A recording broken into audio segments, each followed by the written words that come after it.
itu ya, karena satu mungkin anak wanita itu dia cerna dengan perasaannya, itu responnya itu beda, gitu.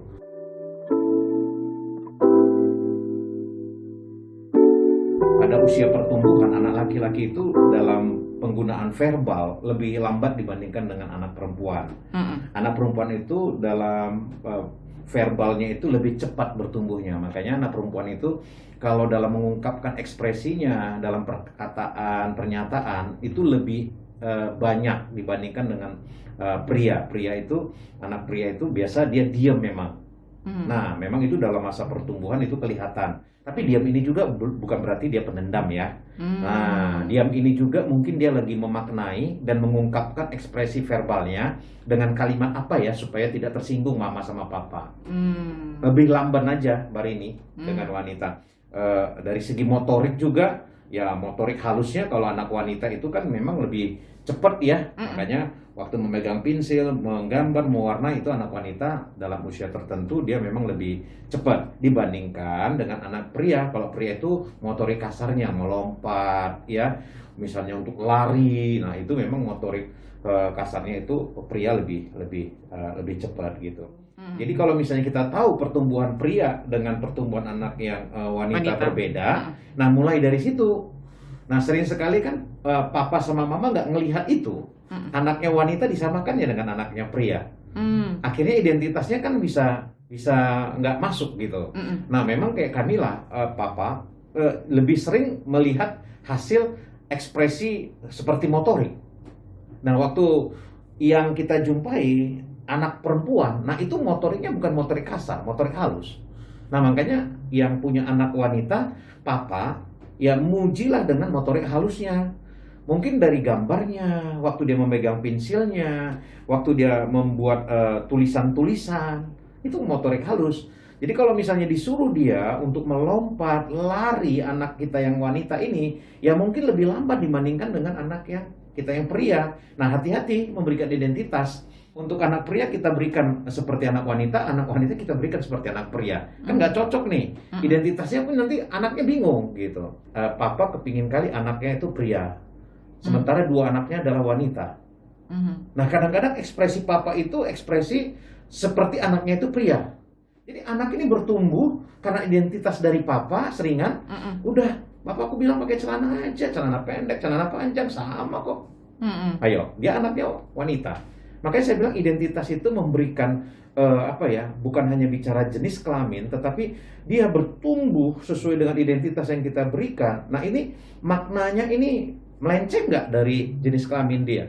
Nah, ini beberapa kasus loh Mbak Rini yang kita hadapi itu karena memang ya kepinginnya seorang papa anaknya itu lahir pria, tapi dua anaknya lahir wanita. Ini didandani seperti pria loh. Jadi perlakuan ganti lampu semua yang motorik kasar itu disuruh sama anak yang wanita ini. Tapi kan memang tidak ada anak pria di dalam. Nah, itu persoalannya. Dan mungkin ayahnya atau papanya tidak ada di rumah, jadi harus bisa membantu. Betul. Ibunya kan? Betul. Itu persoalan yang paling sering. Tapi jangan lupa identitas. Jadi kalau misalnya dia lupa mengunci gerbang setiap malam. Tiba-tiba papanya kan mungkin kesel nih. Memang tugas seorang anak. Nah, anaknya kan wanita tadi yang Mbak Rini bilang kan. Nah, hati-hati. Ya, papanya bisa bilang gini, kenapa nggak dilakukan? Kan itu tugas kamu, gitu ya. Tugas aku, gitu ya. Bagus yang gini, oke, nggak apa-apa. Tadi papa juga lupa, sebenarnya itu kan papa bisa bantu, papa juga bisa mengunci gerbang itu. Beda kan? Nah, jadi waktu kita terapkan sebenarnya tugas mungkin bisa dilakukan oleh anak yang pria, tapi ini karena anaknya wanita, ini kan memberikan identitas yang berbeda dari mulut seorang papa kepada anaknya. Nah, makanya saya bilang hati-hati. Harus dibatasi juga kepada anak, harus diberitahu.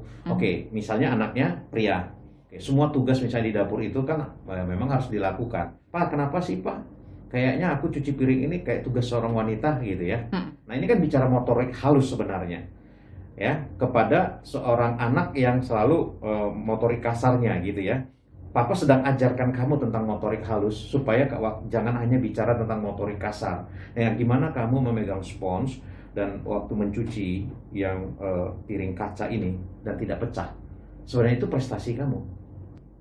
Statement Papa ini ya, gimana mengungkapkannya kepada wanita itu berbeda loh. Waktu statement Papa kepada anaknya pria. Nah, kan saya bilang tadi, kalau Papa memberikan statement kepada anaknya wanita, kalau itu bisa salah, nah ini yang bisa kewalahan. Tapi kalau Papa memberikan statement kepada anaknya pria, nah itu pria ini dia menerimanya itu bukan masuk ke perasaannya, tapi ke logikanya. Jadi waktu dia mengungkapkan kepada anak wanita tadi, nah tadi yang saya katakan tadi, itu berbeda banget gitu, identitas itu kepada anak wanita. Tapi waktu dia bilang, Papa ngajari kamu untuk supaya motorik halus kamu itu supaya dilatih. Nah, pria itu langsung gini, oke, Pak. Nah, ini mencernanya itu ya, karena satu mungkin anak wanita itu dia cerna dengan perasaannya, itu responnya itu beda, gitu. Nah, jadi responnya ini yang kita lihat gitu. Memang setiap anak kan beda-beda ya perkembangannya itu. Makanya saya bilang hati-hati ya, Papa, untuk bisa memberikan identitas kepada anakmu yang wanita. Ini bisa pekerjaan-pekerjaan yang tadi saya katakan yang harus dilakukan oleh seorang pria, tapi kita paksakan untuk dilakukan oleh seorang wanita, karena ini sangat berbeda. Gitu, sangat berbeda. Kalau kita berikan kepada tugas kepada anak yang pria.